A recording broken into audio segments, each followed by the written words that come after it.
At 2:13 a.m., rain struck the glass front of the laundromat in Queens so hard it sounded like handfuls of gravel.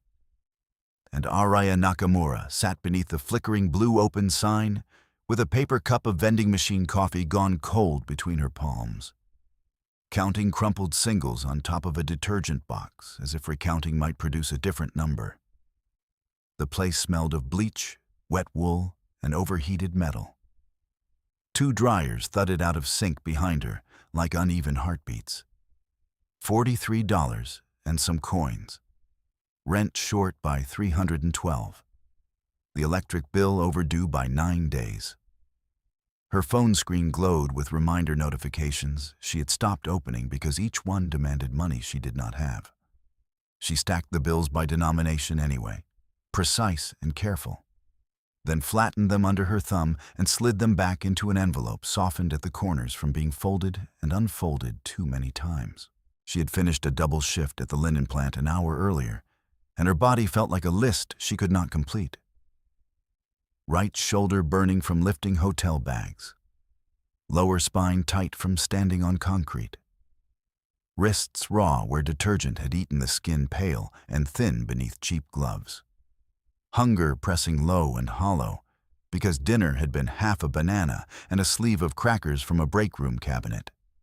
She drank the bitter coffee down to sludge and checked the back door in the reflection of the washer windows. An old habit she never admitted to anyone. Locked. Then she dragged 2 plastic chairs together near the warmest machine, kept one sneaker on, and lay down with her coat still damp against her neck, setting her keys between her fingers so the teeth bit her palm if she drifted too deeply. Sleep came in broken increments measured by spin cycles and the fluorescent lights buzzing above her. Every time a machine beeped, her eyes opened to darkness laced with white glare. Every time the wind pushed rain under the door, cold touched her ankles and she curled tighter. She dreamt in fragments of numbers, invoice totals, insulin refill costs, bus fare, rent due dates. At 3:01, she woke because a man came in with 2 trash bags of clothes and stared too long before choosing a washer near the front. At 3:49, she woke because her phone vibrated with a pharmacy alert she had set herself and forgot to silence. At 4:27, she woke because her left hand had gone numb beneath her cheek, and the keys had left crescents in her skin. By 5:10, the rain had thinned to a steady hiss, and she gave up on rest, sat up slowly so her back would not seize, and rubbed warmth into her fingers before checking her account balance on the bank app she almost feared opening. $118 remained after last week's transfer to her brother. She stared at that number until the screen dimmed, then brightened it and stared again. Kenji's insulin pickup was due tomorrow by noon. Rent had to be paid by Friday morning or the late fee would hit. Her landlord had switched from notes under the door to formal emails with subject lines in all caps. She tucked the phone away, wiped rainwater from the chair with her sleeve, and opened the canvas laundry cart that held pressed table linens wrapped in clear plastic for delivery to Vescary Tower. She checked every ticket twice. 44 dinner napkin bundles, 12 banquet cloths, 6 embroidered runners. If even one count was off, the dock manager would dock her pay. She had learned that rule 2 winters ago, and rules had a way of multiplying around women who could not afford mistakes. By sunrise, she was on the crosstown bus with the cart cinched to the pole by a frayed strap, watching neighborhoods shift from peeling awnings and shuttered bakeries to glass storefronts and polished brass that reflected pale morning light. Her coat cuffs were torn, thread lifting in pale loops. She folded her hands over them when people looked. At 6:42, the bus sighed to a stop near Vescary Tower, and she stepped into air that smelled like wet stone and car exhaust, then rolled the cart over slick pavement toward a service entrance framed by marble planters taller than her waist. The building rose above the street in sheer lines of tinted glass, the lobby visible through revolving doors where chandeliers burned warm gold against white stone floors. Even before she went inside, she could feel the contrast under her skin. Her soaked hems, her aching shoulders, their polished shoes, their quiet voices, their certainty that rooms would always be warm when they entered them. Inside, the lobby held the kind of silence money bought, thick and controlled, broken only by the soft click of heels and the muted hum of elevators. Arya signed the vendor log with a pen, chained to a chrome stand, careful to print clearly so no one could claim they could not read her name later. A concierge in a dark suit glanced at the clipboard, then at her, and corrected her pronunciation when she said she had linens for Mr. Vascari's private floor. Vascari, he said in a crisp tone that carried farther than necessary. If you're going to work this account, learn it properly. Two women in vintage wool coats waited beside the elevator, one with a silk scarf printed with tiny gold horses, and neither looked directly at Arya as they stepped around her cart. Heat climbed behind her ears, sharp as a burn, but she dipped her head and answered, "Yes, sir," because wages depended on compliance and pride never paid utility bills. The service corridor beyond the lobby smelled of starch, coffee grounds, and lemon disinfectant. It was narrower than the main hallways and painted an institutional gray that showed every scuff. Arya preferred it. In service spaces, expectations were blunt and visible. Deliver, sign, leave. She moved fast, unloading bundles onto a steel table under fluorescent lights that flattened every color. Her wrists stung each time she pulled tape from plastic wrap. A house manager with silver hair and a tablet verified counts without greeting her, then nodded once when the numbers matched. "You're 10 minutes behind yesterday," he said. The breakfast room had to improvise. Arya opened her mouth to explain the rain delays and closed it again. "Understood," she said instead. She wanted to ask for the invoice to be processed this week, not next. But she had already learned what happened when she asked for favors in places built on hierarchy. People remembered need like a weakness they could revisit later. She finished the drop and pushed the empty cart back toward the loading bay, pausing only long enough to press 2 fingers into the sore place beneath her left ribs where she had bumped a rack the day before. On the way out, she passed a mirrored wall and caught herself in fragments. Damp, dark hair escaped from its tie, shadows under her eyes. Detergent burns at her wrists, peeking beneath sleeves she tugged down by reflex. She turned away before she could study the bruised yellow edge fading near her forearm, old enough now to blend with her skin tone if she held her arm in the right light. Outside, drizzle returned, fine as mist, and she pulled her coat tighter before checking her messages. Missed call from the clinic billing office.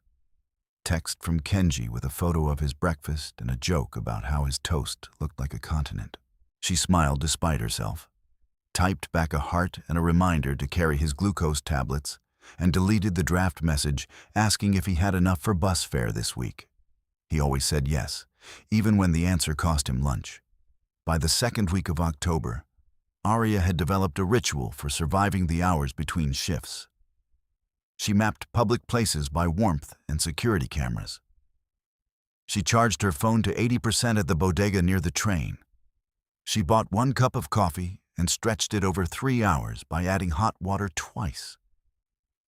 She kept exact change in her left pocket, emergency cash in her shoe, and her brother's prescription receipts folded inside a zip bag in her coat lining to keep them dry. At 9:15, she sat in a clinic waiting room to negotiate a payment plan she had already broken once, listening to a receptionist explain policy in a voice that was kind but immovable. At 10:40, she stood outside under a bus shelter, rain tapping the plexiglass above her, and called her landlord to ask for 3 extra days. He exhaled hard enough for the sound to fill the line before saying, "I can note it, Ms. Nakamura, but I can't promise." The day thinned and thickened again with errands, shift work, and narrow calculations. She skipped lunch to keep $20 unspent. She wrapped clean napkins until her fingertips wrinkled from steam. She checked the time on wall clocks, register screens, microwave displays, every surface that offered numbers and structure. At 7:03 p.m., the plant supervisor posted the next week's schedule. Her name had 2 fewer shifts than promised. She asked if it was a mistake.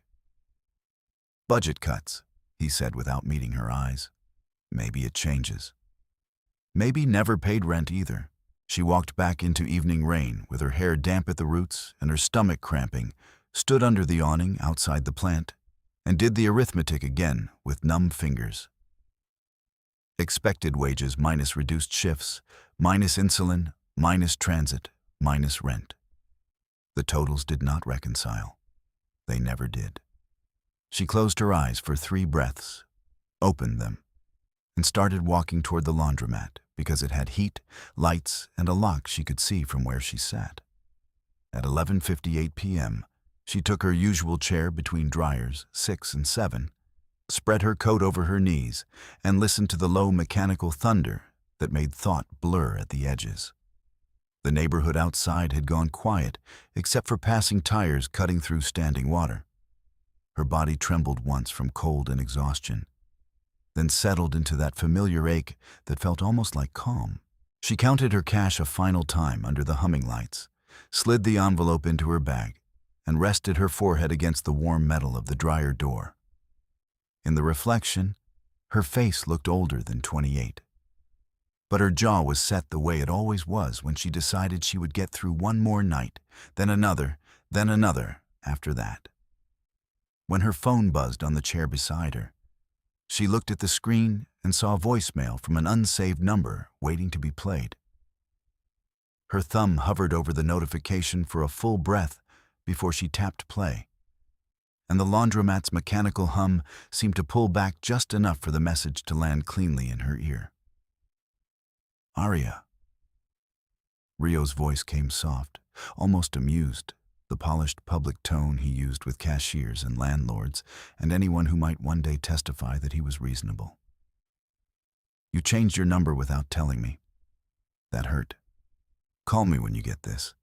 We need to talk about your debt and your new friends. I'd like to know where you sleep now. I'd like to know where you keep their schedules. You understand what happens to women who forget obligations."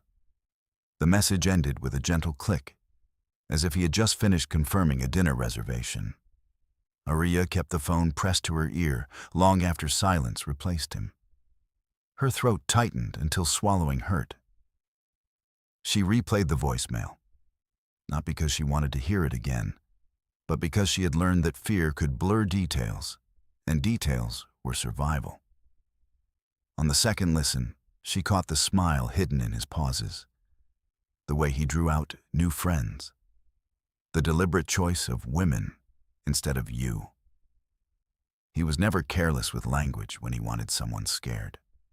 She saved the voicemail to a locked folder, then forwarded a copy to an old email address she only used for records, the one no one knew about except her and a legal aid volunteer she had met 2 years earlier. Her fingers shook once as she typed the subject line. "Keep, do not delete." She set the phone face down, pressed both palms to her knees, and counted 10 dryer rotations through the glass to slow her breathing. At 12:21 a.m., she forced herself up and moved through routine like ritual. Check back door, check front lock, check the mirrored column by the coin changer for anyone standing where the camera angle missed. A man near the folding table looked up when she passed, then returned to his laundry. The rain thickened against the windows, silver streaks under the street lamp. She resettled in the chair with one shoe still on and her keys laced between her fingers. But sleep refused to come in full cycles. Every time she shut her eyes, Rio's voice slid into the dark with that same courteous cadence. By 4:56, a delivery truck hissed to a stop outside, and she gave up on resting. Her shoulders ached from the chair, her neck stiff from dozing upright. She washed her face in the laundromat sink with water that never reached warm, retied her hair, and checked her bag twice before leaving. Envelope with rent money, transit card, Kenji's pharmacy reminder, phone battery at 62%. The rain had softened to a thin, cold mist that soaked through fabric slowly, the kind that tricked you into thinking you were still dry. At 6:31 a.m., the service dock at Viscari Tower smelled of wet cardboard and coffee, and Arya maneuvered her cart through the loading gate as forklifts beeped somewhere below street level. She had replaced the torn thread on her cuff with a neat hand stitch in dark blue that almost matched. It was the best she could do. She signed in, accepted a temporary pass, and headed toward the service elevator, already planning the order of floors so she could shave 6 minutes off her route. "Ms. Nakamura." The voice came from behind, clipped and official. She turned to find the morning operations supervisor, Damien Cole, standing beside the freight desk with a tablet tucked against his chest. His suit was charcoal, his tie knot perfect, his expression professionally neutral in the way that never stayed neutral for long. 2 catering staff paused nearby without meaning to look like they were listening. "You were assigned to private floor overflow this morning," Damien said. "The premium inventory arrived yesterday with starch defects. We're doing a same-day replacement. Mr. Viscari hosts a lunch at 12. There can be no errors." Arya adjusted her grip on the cart handle. "I didn't get the reassignment alert." "You're getting it now." He glanced at her coat, then at the damp hem of her trousers, as if checking a box on an invisible form. "You'll use the North Service corridor. Stay off the main lobby routes. Presentation matters." Heat rose under her skin, sharp and humiliating because his tone stayed polite enough that objecting would sound like overreaction. "Yes, sir." She rode the freight elevator alone. Fluorescent light buzzing overhead, mirrors turning her into 4 versions of the same tired woman, pushing a cart that squeaked at every seam in the floor. On level 48, she stepped into a hallway lined with matte black doors and recessed gold lighting that made even shadows look expensive.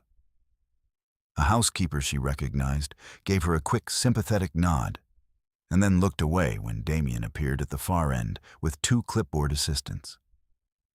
He didn't raise his voice, but he chose words that traveled. "Wrists covered at all times on executive floors," he said, eyes on her sleeves. "And tie your hair tighter. We're not running a street pickup." One assistant shifted awkwardly. The other pretended to review inventory. Arya tugged her sleeves down until the detergent-burned skin at her wrists disappeared, then redid her hair with fingers that suddenly felt clumsy. Her jaw locked hard enough to ache. "I can complete this faster if I start now," she said, keeping her tone level. "Then start," Damien replied. "And do not speak to residents unless spoken to. Last week there were complaints about vendor presence near guest paths." She wanted to ask which complaint, from whom, for what exact moment. But she had learned that in buildings like this, specifics only emerged when they could be weaponized. She moved. Cartwheels whispered over thick runner carpets. Freshly pressed linen gave off heat and starch. In one sweet pantry, she stacked embroidered napkins by monogram and count, checking each corner for snags.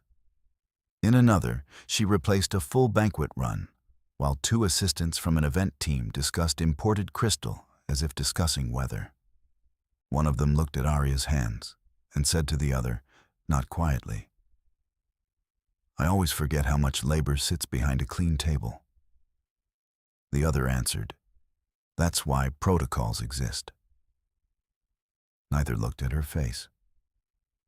At 8:02, Damien reappeared near the private dining prep room where she was aligning silver thread runners according to the placement chart. "You missed 1 fold standard in Suite 51, he said. She had not.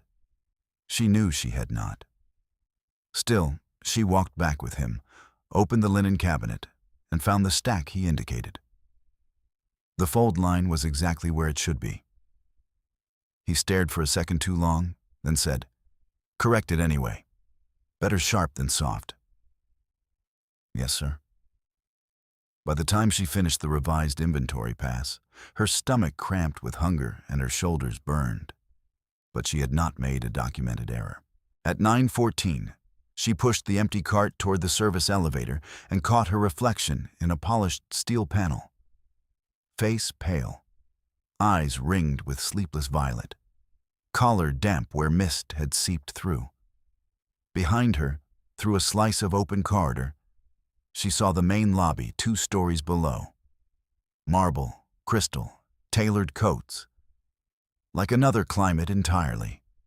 The elevator doors opened on the service mezzanine, and the usual valet, Nico, stood by the sign-out podium with a clipboard in one hand and a pen tapping against his thumb. Nico was always quick with greetings, always precise with paperwork.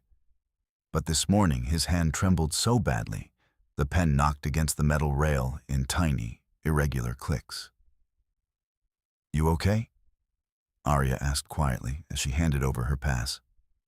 "Fine," he said too fast. He didn't meet her eyes. A bead of sweat tracked from his temple despite the cold air pumping through the loading bay. "Long night?" From the corner of her vision, she caught movement outside the dock gate. A black sedan idling in the no parking zone, windows dark enough to mirror the rain. 2 men stood beside it in clean, dark jackets. They weren't smoking. They weren't checking phones. They watched the building with the patience of people on assignment. Arya signed out, collected her copy slip, and resisted the urge to turn her head again. The nape of her neck prickled. She told herself there were always drivers waiting near this tower, always men in jackets doing someone's errand. Then she noticed Nico's signature line. He had written the date wrong by 2 days and scratched over it hard enough to tear the paper. By Thursday afternoon, rain had returned in hard bands, slanting across the avenue and drumming against the metal awning above the service exit so loudly that voices needed effort. Arya stepped into the narrow shelter beside the loading dock to check her phone before catching the bus to the clinic. One missed call from an unsaved number. Another voicemail icon. She looked up instinctively. The black sedan was across the street now, wipers moving in strict rhythm. One of the men from the morning stood under a deli canopy with a cup he never lifted to his mouth. The second man leaned against the sedan's rear door, face angled away. She pressed play with her back to the wall. Still no call back. Rio's sounded almost tender. "That isn't like you. Maybe your schedule changed. Maybe your boss keeps you late. You should send me those routes so we can settle this without trouble. I'd hate for your brother to get worried when he can't reach you." Her hand tightened around the phone so hard the case creaked. Kenji. He had said Kenji as if tasting the name. The message continued. "You were always good at following rules, Arya. Don't make me come looking in person." The line disconnected. Rain pounded the awning. A delivery cyclist cursed as a bus sprayed gutter water across the curb. Arya stayed very still, listening not to the city, but to the shape of the threat, mapping it against what she knew. He had her number again. He had mentioned schedules. He had named her brother. And someone had watched the tower long enough to track when staff changed shifts. She opened her contacts and called Kenji first. He answered on the second ring, breathless background noise full of school hallway echoes. "Hey, Ari, I'm in between labs. You good?" "Yeah." She forced her voice steady. "You carrying your glucose tabs?" "Always. You sound tired." "Long shift. Listen, if any unknown number calls you, don't answer. Text me first." A beat. "Is this about him?" She looked through rain toward the sedan across the street. "Just do it for me." "Okay," he said softly. I will. She ended the call and opened the legal aid contact she had not used in months. Her thumb hovered, then moved. She typed, I have new voicemail threats. He mentioned my brother. Can I send recordings? She hit send before she could edit it into something less urgent and therefore less true. A reply came 8 minutes later while she was still under the awning, soaked at the cuffs from wind-driven rain. Send everything. Keep a written log with dates, times, locations, witnesses. If he appears in person, call 911 immediately. Do not meet alone. She started a note on her phone, naming each incident in plain language. 12:13 a.m. voicemail. Threat debt, schedules. 6:31 a.m. reassignment to private floor. 9:14 a.m. valet. Nico visibly shaking, unknown men by black sedan. 3:22 p.m. second voicemail. Mentioned brother by name. The list steadied her for exactly 30 seconds. Then the service door behind her, the one that should have opened and closed every few minutes with staff traffic, went silent. No footsteps, no carts, no voices. Just rain and the low idle of the sedan across the street. Arya turned, hand already in her coat pocket around her keys, and stared at the metal door's narrow wired glass window, where a shadow had stopped moving on the other side. Arya turned, hand locked around her keys, and watched the shadow hold still behind the wired glass for a stretched second that made rain sound louder than traffic. Then the door swung inward, and Damien Cole stepped out with his tablet and that same polished expression, the one that never quite hid contempt. He looked from her face to the phone in her hand, to the street beyond the awning where the black sedan waited through the weather. Vendors are not permitted to idle at service access points, he said, voice clipped enough for the dock crew moving pallets nearby to hear. If your shift is complete, you clear the perimeter. His gaze flicked once toward her damp sleeves. And this is not a private office for your personal calls. Arya kept her shoulders square even as heat ran up her neck. I was arranging transport. Do that off property. He stepped closer, lowering his voice without softening it. You were reassigned this morning because we needed speed and reliability. Don't make me reconsider who gets routed to premium floors. Then, louder again, protocol turned into performance. Sign out compliance matters, Ms. Nakamura. We can't have undocumented loitering. Nico flinched at the podium, as if each word struck metal. Two loaders looked away too quickly. Arya nodded once, because arguing here would only feed the hierarchy Damien liked to stage. Understood, sir. She moved into rain that hit cold and immediate, cutting through her coat and under a block. At the corner, she glanced back. Damien was still under the awning, one hand braced on the rail, watching until she disappeared into pedestrian traffic. Across the avenue, the man under the deli canopy finally raised his cup, took no sip, and set it down on the newspaper box beside him. By 4:18 p.m., she had transferred trains, changed platforms, and reached the strip of Queens where the Laundromat sat between a discount pharmacy and a shuttered pawn shop with a hand-lettered lease sign in the window. The rain had thinned to mist, but her hem was soaked from ankle to calf and her stomach cramped with the dull, hollow rhythm that came after too much coffee and no food. She bought the cheapest roll from the bakery cart outside the station, ate half while walking, and saved the other half in a napkin for later. The laundromat's bell chimed when she pushed in, and a wave of heat and detergent steam hit her face, carrying the familiar smell of bleach, wet cotton, and hot metal bearings. Late afternoon customers filled most of the machines. A mother folded school uniforms at the long counter by the window. Two construction workers argued over whose load was done first. Mrs. Delgado, who owned the place, stood behind the register with reading glasses low on her nose, sorting quarters into plastic tubes. Arya nodded to her, took the key for the back utility corridor, and wheeled a small bin of plant rags toward the side aisle. She needed 30 minutes to rinse and dry her own things before the evening shift.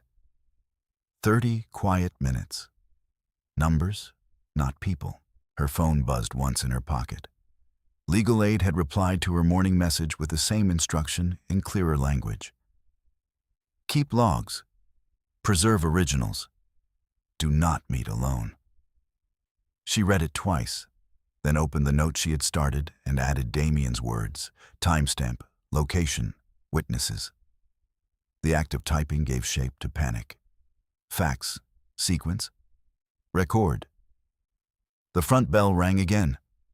Rio Takeda walked in wearing a charcoal coat that shed rain like it had never known bad weather. Dark hair neat, jaw shaved close, smile warm enough to look harmless to anyone who had never watched it flatten into cruelty behind closed doors. He paused just inside, sweeping the room with practiced ease, and when he saw her, his expression shifted into public concern. "Arya," he said, loud enough to travel over spinning drums. "There you are." Her spine went rigid. Mrs. Delgado glanced up, polite but wary. The construction workers stopped arguing. Rio crossed the floor with measured steps, palms open as if approaching someone unreasonable. "I've been worried sick. You disappeared with my property and blocked my calls." He turned slightly so the nearest customers could see his face in profile, hurt and restrained. "I didn't want to involve anyone, but you left me no choice." Arya felt every eye tilt toward her. "This isn't the place." "It became the place when you stole from me." He kept smiling. "Cash, documents, access schedules. You think I won't notice?" The words struck with clinical precision. Access schedules, not random, targeted. He wanted the Viscari manifests, and he wanted witnesses to hear a version that made her look cornered and guilty. She took one slow breath. "You need to leave." Rio's smile sharpened almost invisibly. "You still act like rules protect you." He stepped closer and lowered his voice to silk over wire. "Give me the codes and delivery runs you can pull from that tower account, and this ends quietly." Mrs. Delgado started around the register. "Sir, if you're bothering my customers..." Rio turned with perfect courtesy. "My wife and I are having a private disagreement, ma'am. I apologize for the noise." Then to Arya, louder, "Tell them you didn't take what isn't yours. I'm not your wife anymore." The sentence scraped her throat raw. His hand shot out and clamped around her left forearm. Pressure landed exactly where old bruising had faded. Pain flared hot, immediate. "Don't embarrass yourself," he said through his teeth, still smiling for the room. "You want a scene? Keep talking." A child near the folding table looked up from a comic book, sensing tension without understanding it. Arya shifted her body to block the child's view and forced her voice level. "You said private. Come with me. Back corridor. We talk there." Rio studied her for half a beat. Suspicion and ego warring. Ego won. "Good. Finally." She nodded toward Mrs. Delgado. "We need 5 minutes. I'll be back." Mrs. Delgado frowned at Rio's grip. "Keep it civil in my building." "Of course," he said pleasantly.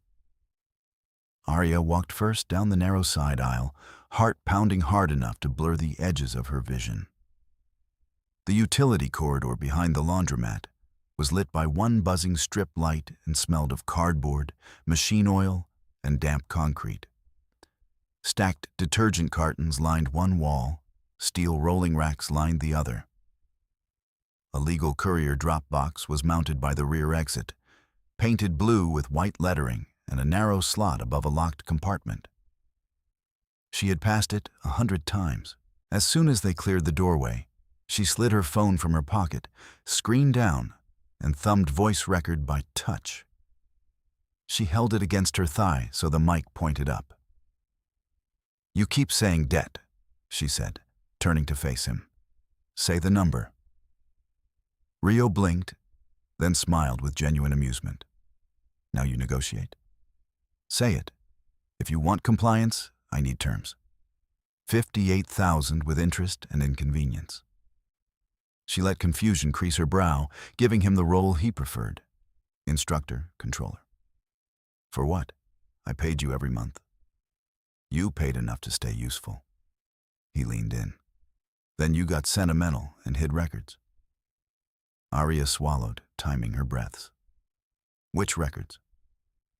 He tapped her sternum once, not hard, possession disguised as emphasis. Names, collections. Which men are late, which wives can be pressured, which delivery windows are soft. His mouth curved. And now you work in a tower full of soft windows. Her skin prickled. She needed him clearer, specific, undeniable.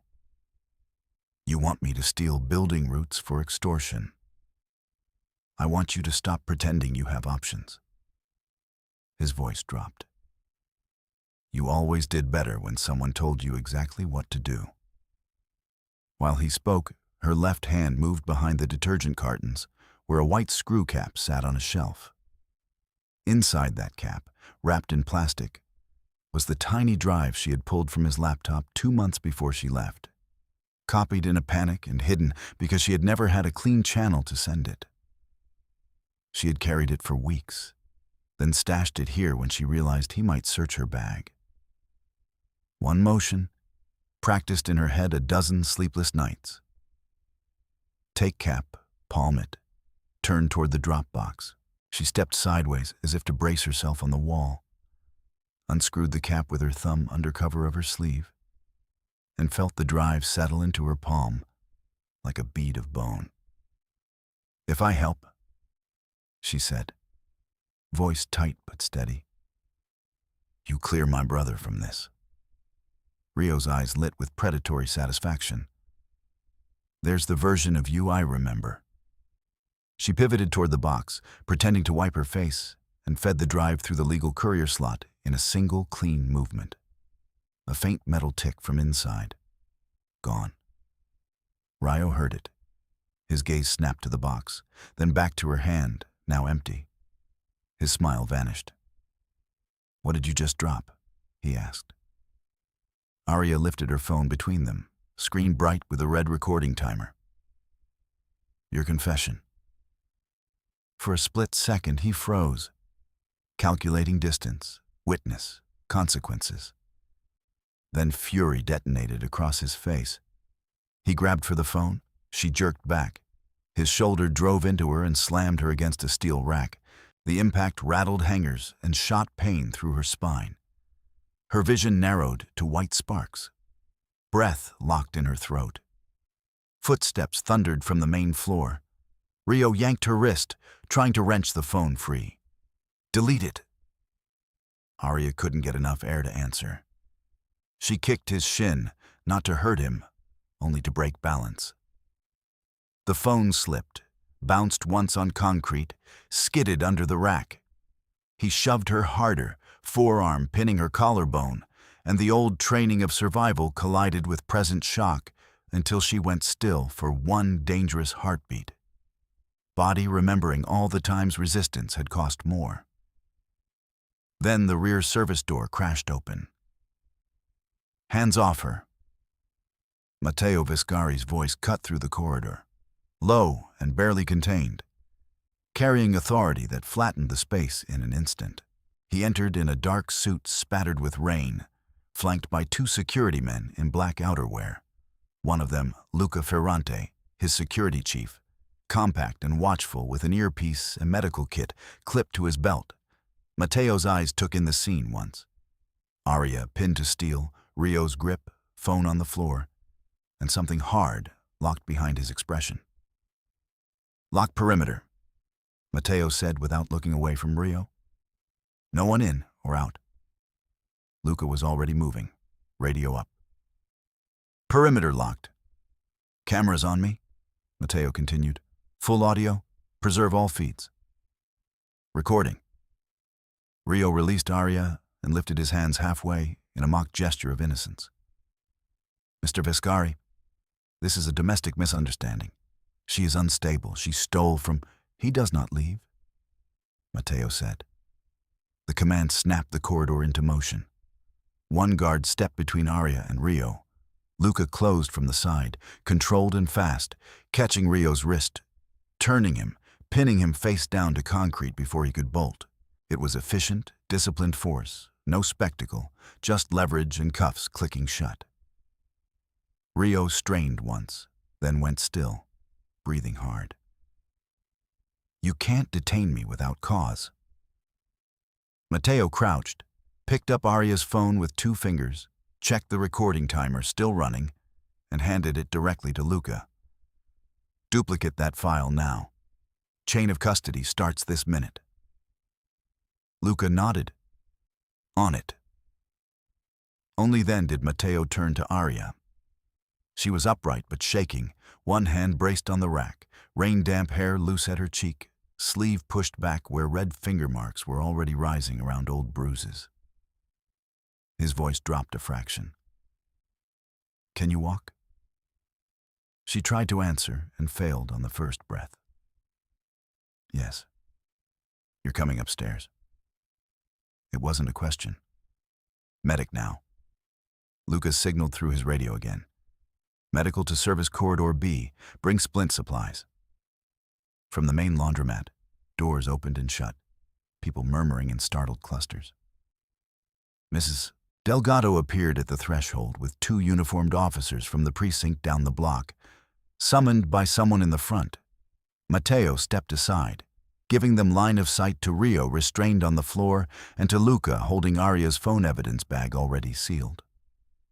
One officer looked from the cuffs to Matteo. We have a disturbance call. You have assault on camera and a live victim statement, Matteo said, tone formal, controlled. My team preserved audio and visual. Counsel can receive copies through proper request. Rio laughed once, thin and ugly. You think she'll testify? She never finishes anything she starts. Arya's throat still burned, but the freeze had broken. She stepped forward until she could meet the officer's eyes. I will testify. He threatened extortion and my family. I have it recorded. She pointed to the sealed bag in Luca's hand, then to the blue courier box. There is additional digital evidence in that legal drop.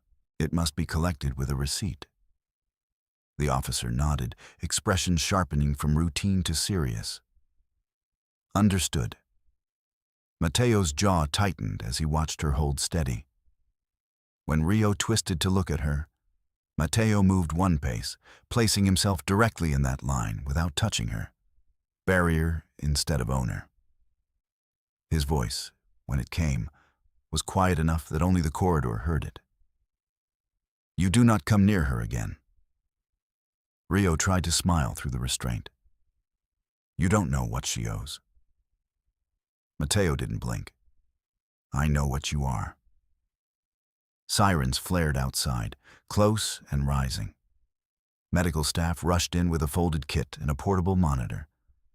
Luca guided Arya toward the door as officers took custody of Rio and began formal procedure. Each step logged, each object tagged. Matteo stayed beside her, but half a pace back, watchful, giving space while controlling the corridor with 2 words at a time. Stay with me, he said as the medic reached for her wrist. You're safe right now. Do you understand me? Arya dragged air into her lungs and forced the word out past the ache in her throat. Yes. It came rough, barely a sound, but Matteo read it anyway. He gave 1 short nod, then shifted into command so quickly the corridor seemed to narrow around him. Luca, with her. No gaps. His gaze cut to the officers. You'll want the front floor cleared for statements before rumors contaminate witness order. 1 officer started to answer. Matteo was already turning to the medic. Check wrist stability, clavicle, Head impact, blood pressure. If she says stop, you stop. If she says she's dizzy, she sits. The medic, a woman in navy scrubs with rain beaded on her shoulders, moved in with practiced calm. I'm Dana. I'm going to touch your arm now. Arya flinched when fingers pressed along the swelling at her forearm, then hated that she flinched and tried to pull back. Donna didn't tighten her grip. You're allowed to react, she said quietly. Keep your eyes on me. The cuff hissed around Arya's upper arm. Numbers blinked red, then settled. Luca held an evidence bag open while another guard passed him Arya's dropped keys and phone case from beneath the rack, each item named aloud for the body camera. Chain of custody started to feel less like a phrase and more like a wall. Rio kept talking while officers read him rights, his voice smooth, almost conversational, even face down against concrete. This is a misunderstanding inflated by people with influence. Ask her about the money. Ask her who she belongs to when she can't pay rent. Arya's stomach rolled hard enough that Donna steadied her elbow. Matteo did not look at Rio again. He looked at the senior officer instead. The courier box. His tone stayed formal. She flagged additional digital evidence. Do not leave it overnight. The officer signaled his partner, who photographed the drop slot, logged the timestamp, and called dispatch for a sealed collection unit. From the front of the laundromat came a low, frightened murmur, the human sound that followed public humiliation once adrenaline drained out of everyone else's body. Mrs. Delgado stood by the threshold, clutching a roll of quarter wrappers like a baton. Is she coming back out here? She asked, eyes on Arya, not on Matteo. Arya managed a small shake of her head. Mrs. Delgado exhaled once, sharp and protective. Good. They're all recording on their phones. I'm shutting my front for 10 minutes. One officer started to object on procedure, then saw the crowd through the doorway and relented. Matteo stepped closer to Arya without crowding her. You are leaving through the rear service route. His voice dropped, still controlled, but there was steel under every syllable. You are not speaking to anyone in that front room until counsel is present and your wrist is secured. Do you understand me? Arya met his eyes, dark and steady and unreadable, in a way that should have unnerved her more than it did. I understand. She swallowed. I still give my statement tonight. You will, he said, on record with support and without being cornered. Rain hit hard when they moved through the back exit, a cold sheet across the alley behind the laundromat. Two black SUVs idled at the curb, hazard lights blinking amber against wet brick. Luca opened the rear door of the first vehicle and checked the seats before letting Arya in. Dana climbed beside her with the medical kit, wrapping a temporary splint around Arya's forearm while the driver pulled away. Through rain-streaked glass, Arya saw the blue lights still flashing at the laundromat entrance. Officers leading Rio toward a cruiser, his face turned toward the camera phones with that same practiced smile. It didn't matter. For once, the evidence was not living only in her memory. By the time they reached Vescary Tower's underground garage, her shivering had set in hard. Not from weather, Dana said. Delayed shock. The elevator up from the garage required 2 keycards and a thumbprint from Luca. Arya noticed because survival had taught her to notice exits, locks, and who held power over both. Matteo rode in a separate car and met them at the secure mezzanine outside a private staff clinic. Jacket removed, sleeves rolled to his forearms, rain still darkening the shoulders of his shirt. He did not ask if she was all right in the vague way people did when they wanted the conversation finished. He asked, "Any dizziness now?" Arya answered truthfully. "A little, better than before." The clinic room was white, warm, and quiet enough that Arya could hear the soft pulse in her injured wrist. Dana replaced the temporary splint with a rigid brace and checked pupil response, while a second medic logged contusion locations on a tablet using neutral language that made pain sound procedural. Mateo stood by the door, speaking into his phone in clipped phrases. Yes, precinct intake tonight. No, I don't need favors, I need speed. Preserve all hall feeds from 0600 onward. Also, dock exterior, south curb lane, black sedan. A pause. Plate confirmation, then send it to Detective Ruiz directly. He ended that call. Placed another. Counsel now. Victim testimony priority. She decides final sequence. When Dana finally stepped back, she set a paper cup of water on the side table and squeezed Arya's shoulder once. No fracture from what I can feel. But if pain spikes, we image. Eat something before you stand up too fast. She left quietly, taking the blood pressure cuff and clipboard. The door clicked shut.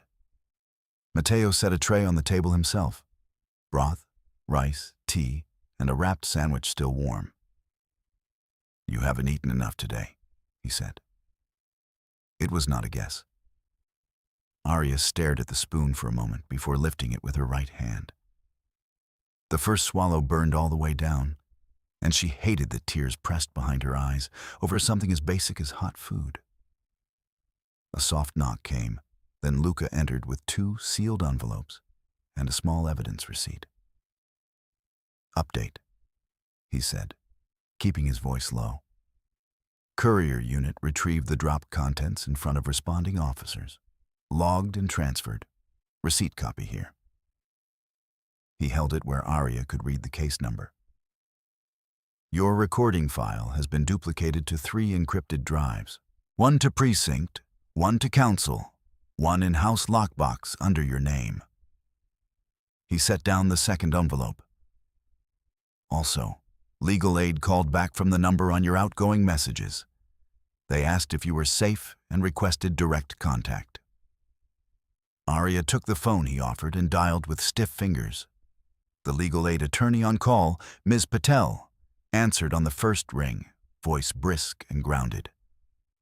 Arya, I have your texts and the voicemails. Are you in a secure location?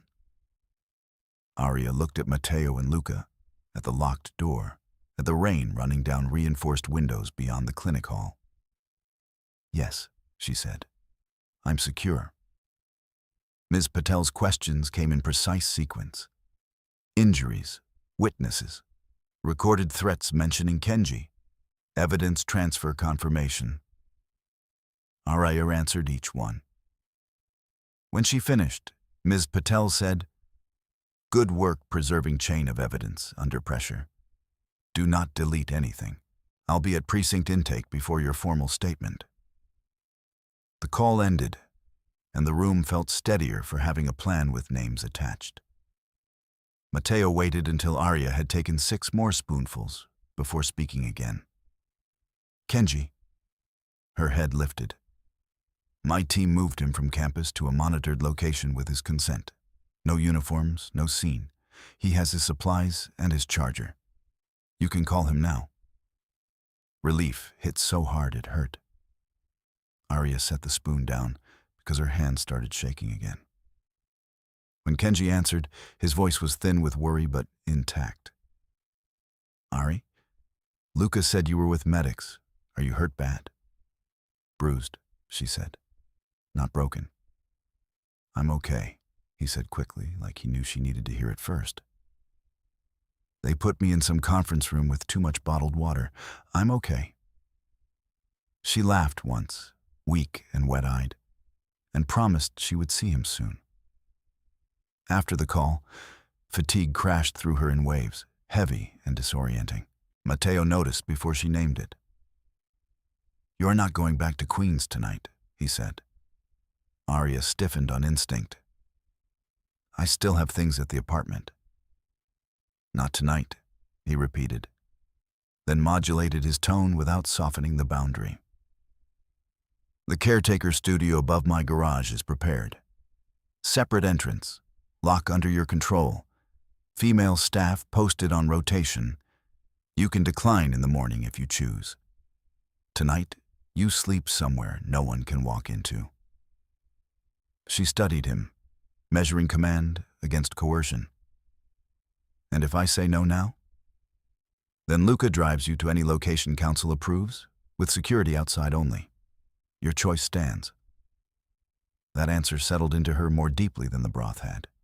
Consent, framed as logistics, options, not traps.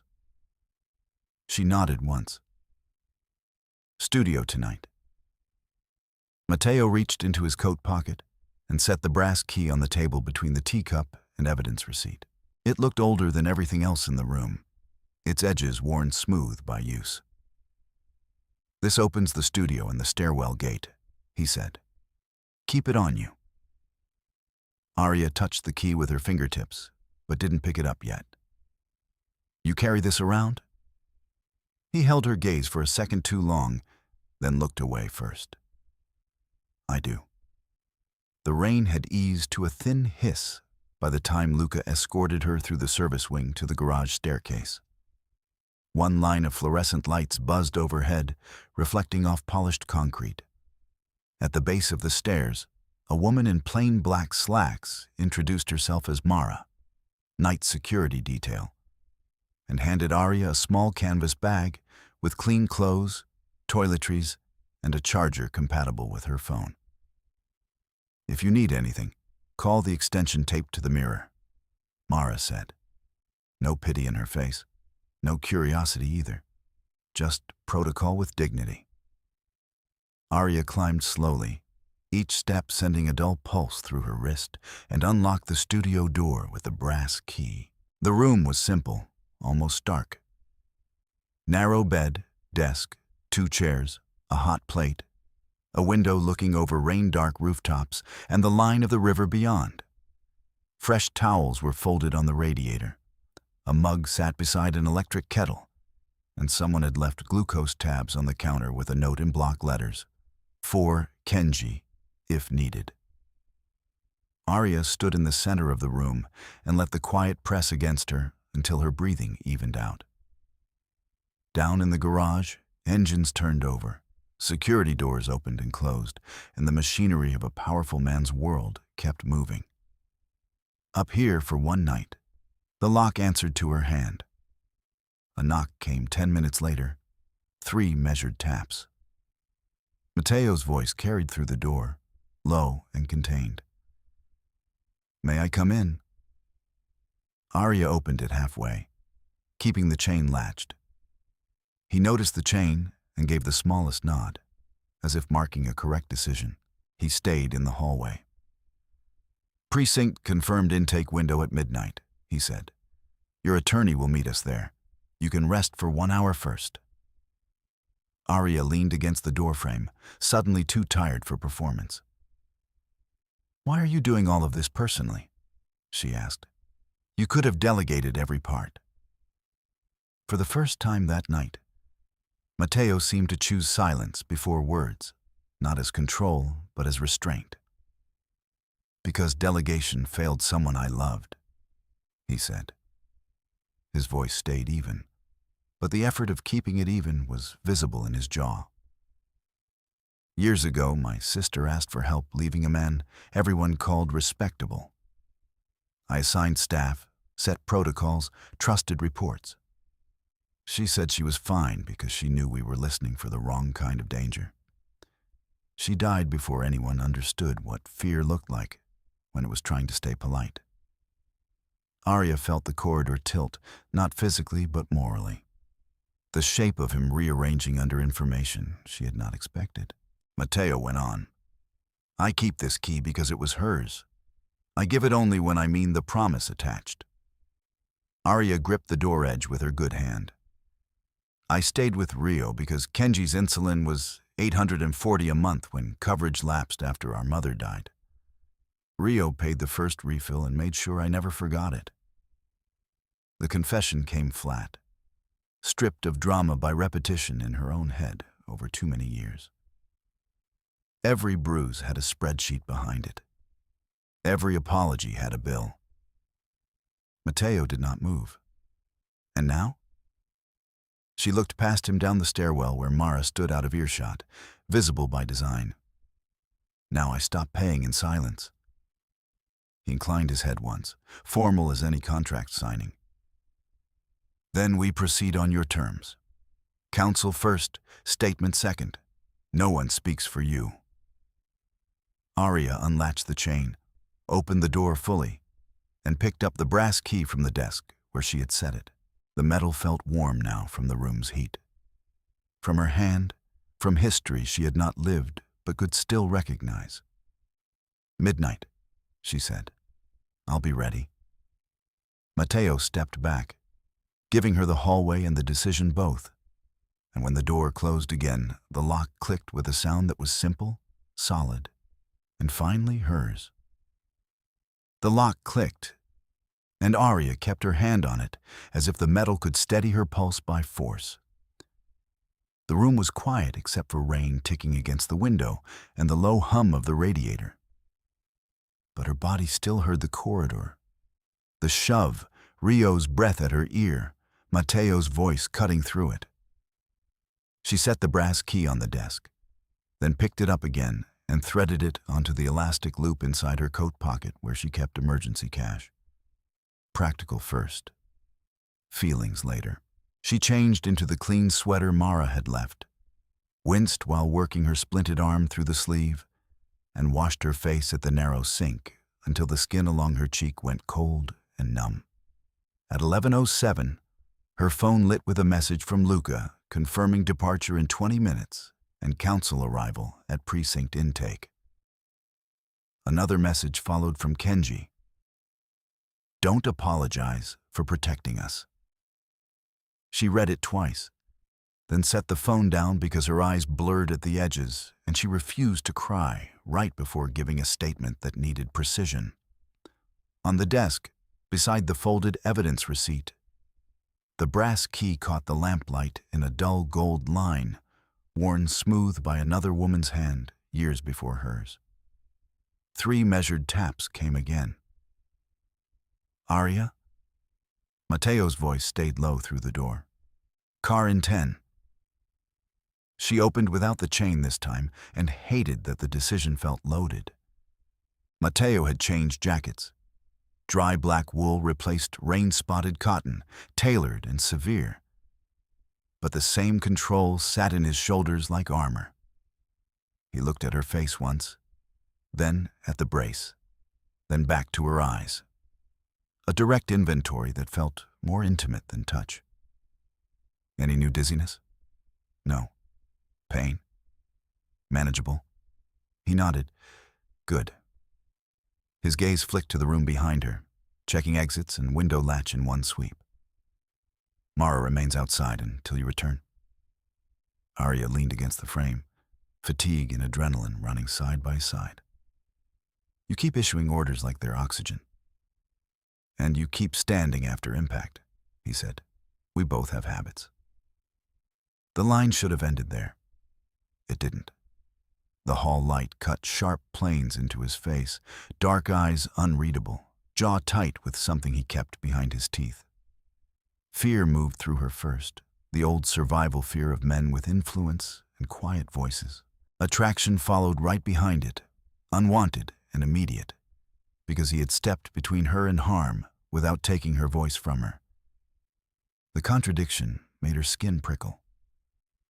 "I need this clear," she said, keeping her voice steady. "Tonight you stand beside me, not in front of me, not over me." Matteo held her gaze. "Agreed. And no decisions about Kenji without me." "Agreed." She swallowed. "And stop saying I'm safe like it's permanent. Temporary is honest." A faint shift crossed his expression, almost a flinch, gone fast. "Temporary, then. Tonight you are guarded.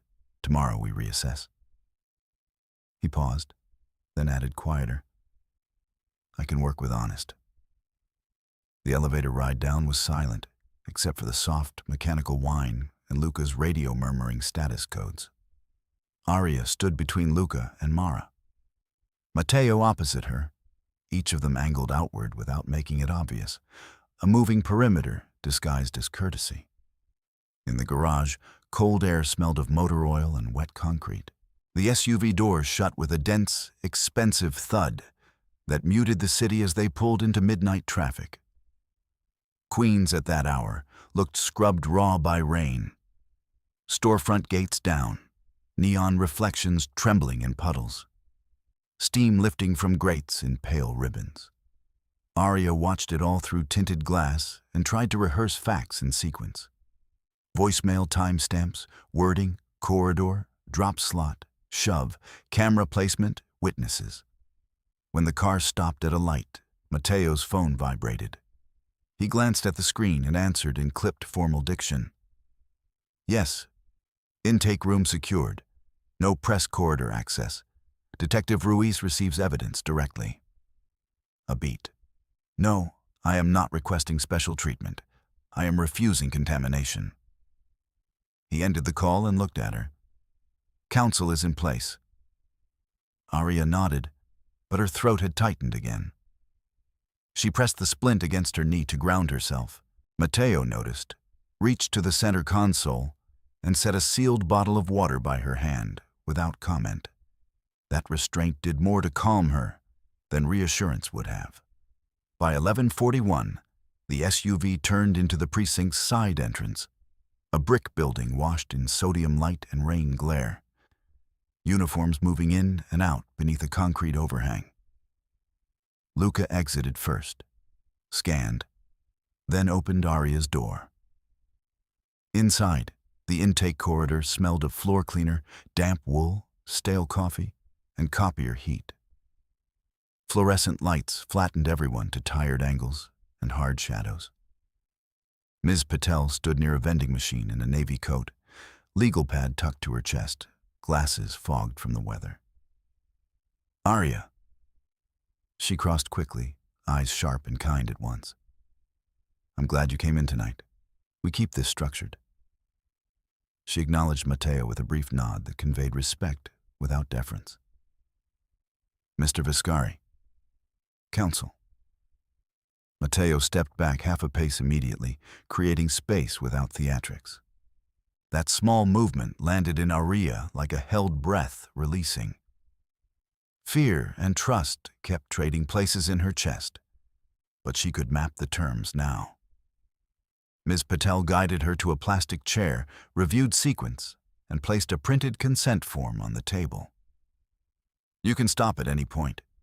You can request a break.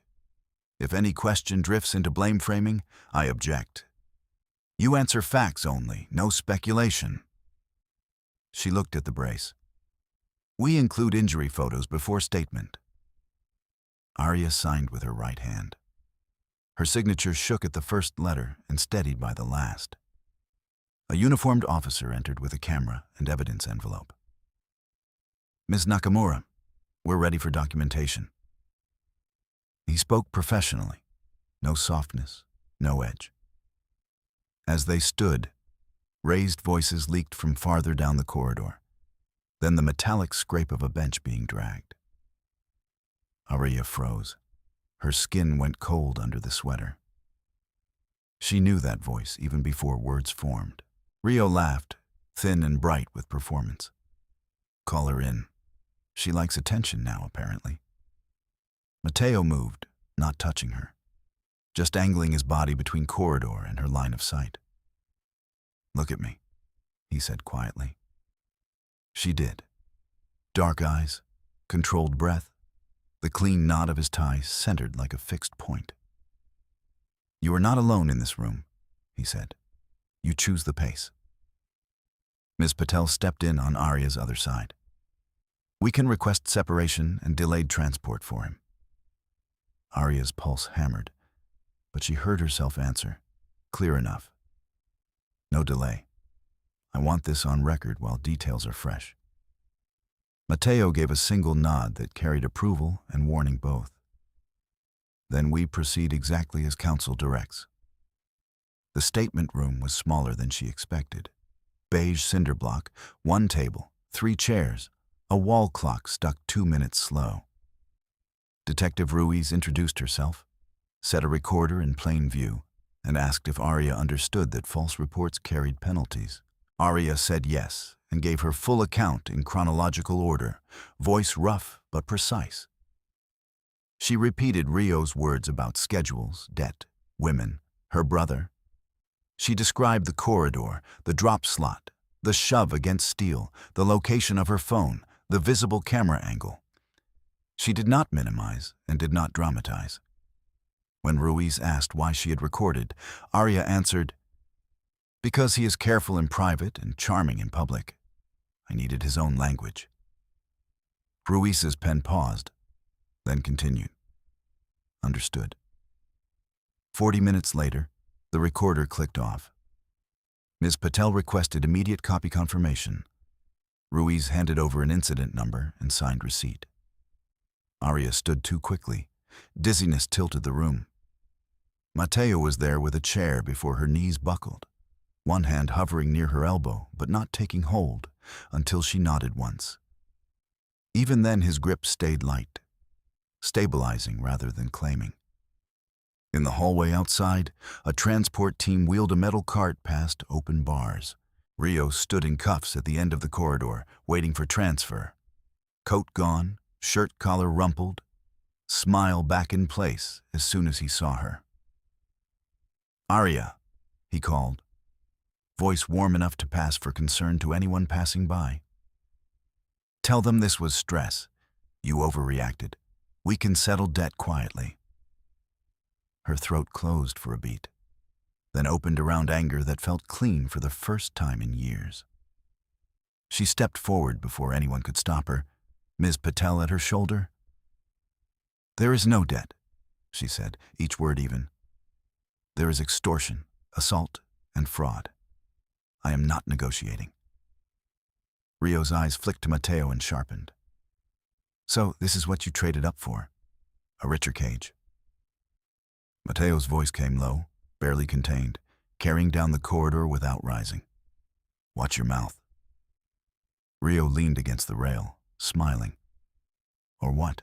You'll buy her a better lock." Arya turned fully toward him, pulse loud in her ears, fear still present but no longer steering. "You don't get to define safety for me. You don't get my brother's name. You don't get my hours, my roots, my rent, my body, any of it. Not now, not later." She held his gaze until his smile thinned. "You are done talking to me." For the first time that night, Rio's mask slipped, jaw twitch, eyes flat. "You think he can protect you forever?" Before Arya answered, Mateo stepped into the line between them, not touching her, blocking the corridor with controlled stillness that made two officers straighten. "While this threat exists, she is protected. Do you understand me?" Rio gave a short, contemptuous laugh, but it rang hollow. "Possessive suits you." Mateo didn't blink. "Protective suits me. Possession is your disease."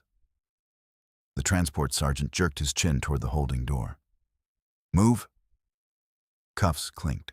Rio twisted once more to look around Mateo's shoulder and pitched his voice sweet, almost intimate. "You'll call me when this world eats you alive."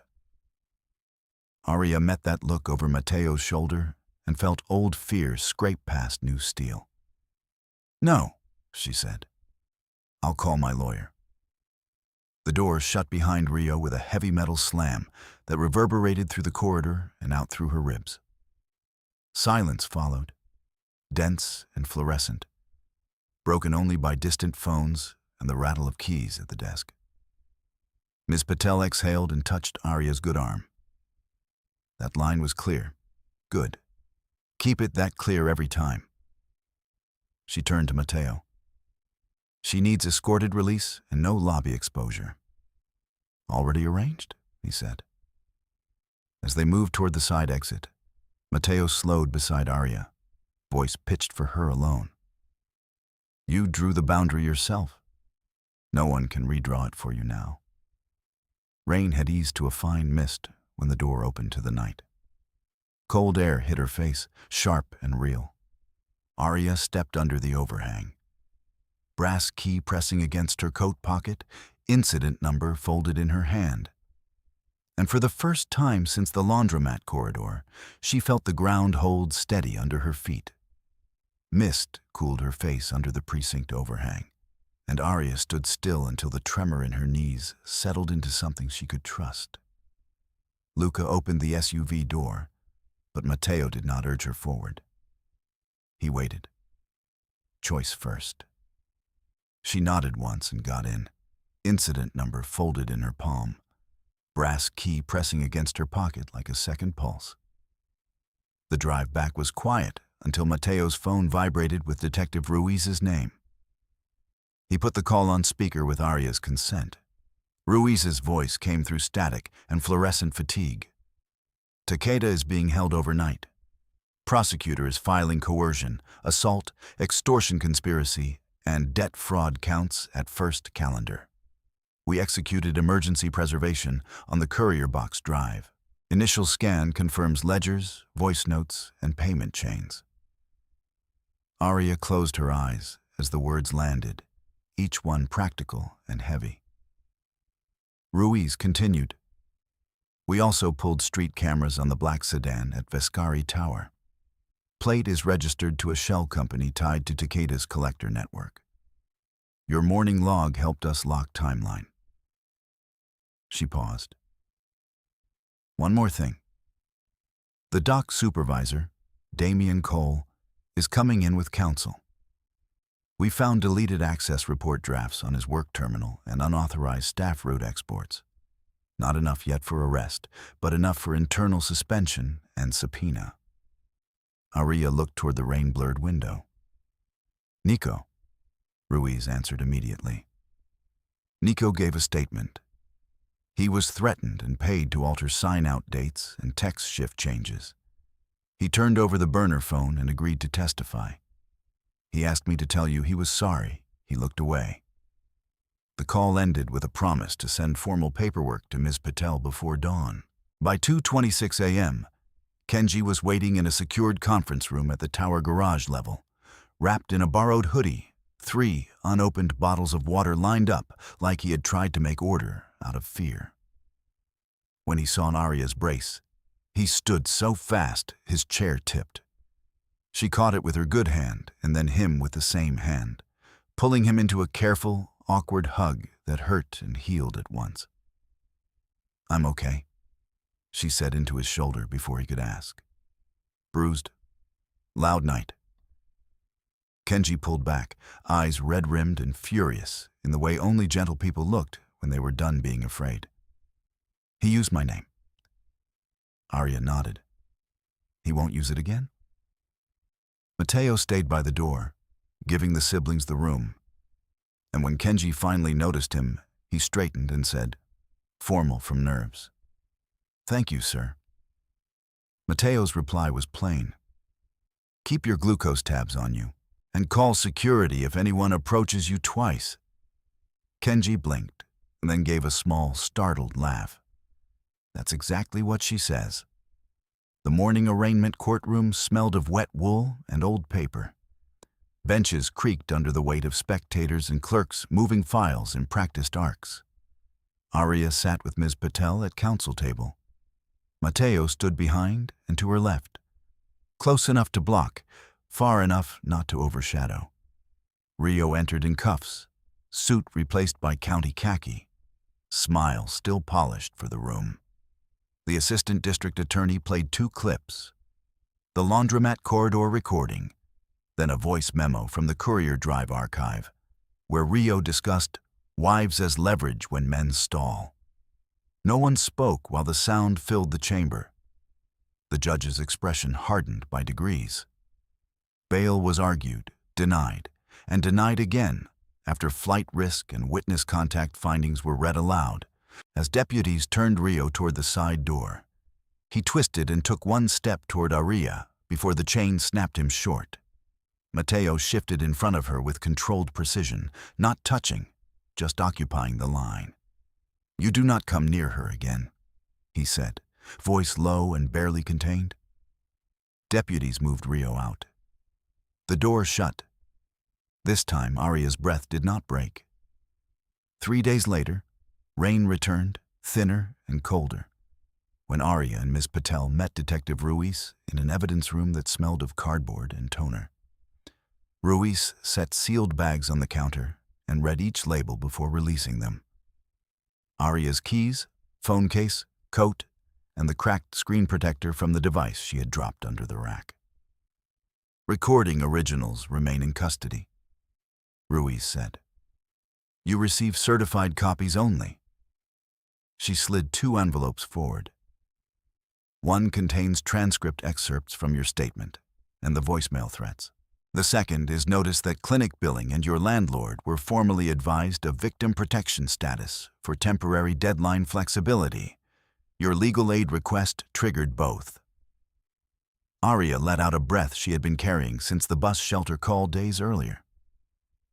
Ruiz tapped another folder. As for the strange doc details you logged, wrong date line, shaking valet, unknown men, reassignment pressure, all corroborated. Cole exported staff route data 12 times. Nico's altered log made those windows useful. That pattern is now part of the indictment addendum. She held Arya's gaze. You wrote things down when your body wanted to freeze. That mattered. At the end of October, Arya walked into Viscari Tower again through the same service entrance where she had once swallowed humiliation to keep wages steady. This time she wore a clean navy coat, badge clipped to a lanyard that read Records and Compliance, and Damien's access card had already been deactivated. The house manager with silver hair met her in the corridor, tablet tucked under his arm, and bowed his head by a fraction. Ms. Nakamura, your workstation is ready. No apology followed. None was needed to understand the shift. Near the freight desk, Nico stood with both hands flat on the counter to keep them from shaking. I should have warned you sooner, he said, voice thin. I kept thinking if I stayed small, he'd pass me by. Arya answered with the truth she could live with. He was counting on that. Nico nodded, eyes wet, and handed her a printed memo he had signed under penalty of perjury. For your file. She took it and said, Thank you for choosing now. The trial itself moved with bureaucratic slowness and then, suddenly, speed. In a packed courtroom in mid-January, Arya testified for 92 minutes under direct and cross, wrist healed but brace still in her bag like a relic. Rio's counsel tried debt reframing. Ms. Patel objected until the judge's patience wore thin. The prosecutor entered the courier drive ledger, the black sedan registration chain, the burner phone from Nico, and Damien's exported route files. Ruiz took the stand and walked the jury through timestamps. Luca testified to evidence handling without embellishment. Matteo testified once, briefly, to corridor observations and protocol orders, then stepped down without looking at Arya, honoring the boundary they had set, beside, not over. By 4:17 p.m., the 4 persons stood and read guilty on every major count. Rio did not smile when sentence was set. On sentencing day, the courtroom was half full and quiet. Arya gave her victim's statement with both feet planted, voice steady, no flourish. He priced fear and called it obligation, she said. I am done paying. The judge imposed a long custodial term, no contact order, restitution, and forfeiture of fraudulent assets. When the gavel fell, it sounded less like victory than final paperwork on a wound. Outside, Ms. Patel handed Arya a stamped packet and said, This is enforceable in every borough. If he sends a message through anyone, we move fast. Arya thanked her, then called Kenji from the courthouse steps. It's done, she said. He was silent for a moment, then answered, voice breaking into laughter and relief. Then come sign your lease. That evening, in a small secured apartment building in Astoria, with a working radiator and a lock that turned smoothly, Arya sat at a laminate table while the super slid a contract across to her. Tenant, Arya Nakamura. She signed each page in blue ink. Kenji, already unpacking insulin supplies into a kitchen drawer he had labeled with neat tape, held up a chipped mug and declared it the official first night cup. The place smelled like fresh paint, cardboard, and takeout broth. It felt ordinary, which was the closest thing to luxury she had ever wanted.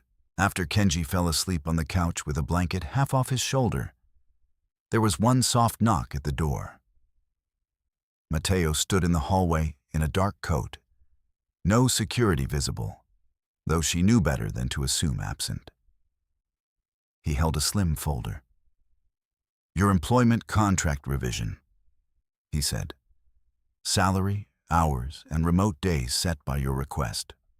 Also, transfer confirmation for the first month's rent advance as a loan forgiven under witness protection support, not a personal debt."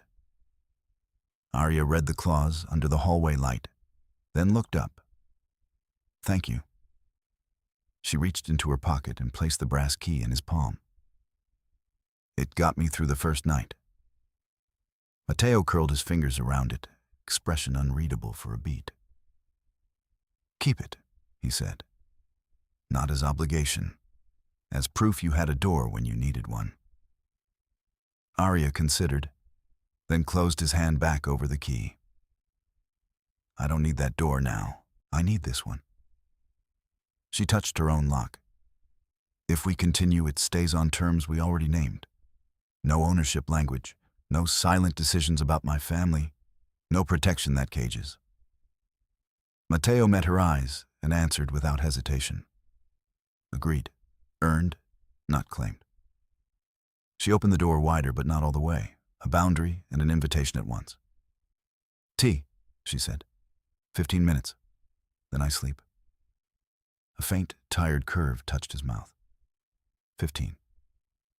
Inside, the radiator hissed, and the city moved beyond the glass, restless and imperfect and real. Arya poured hot water into 2 mismatched mugs, set one across from him, and felt the charged weight of temporary safety settle into something sturdier. Chosen terms, documented truths, and a life no longer negotiated under threat. Outside their door, danger still existed in the wider world.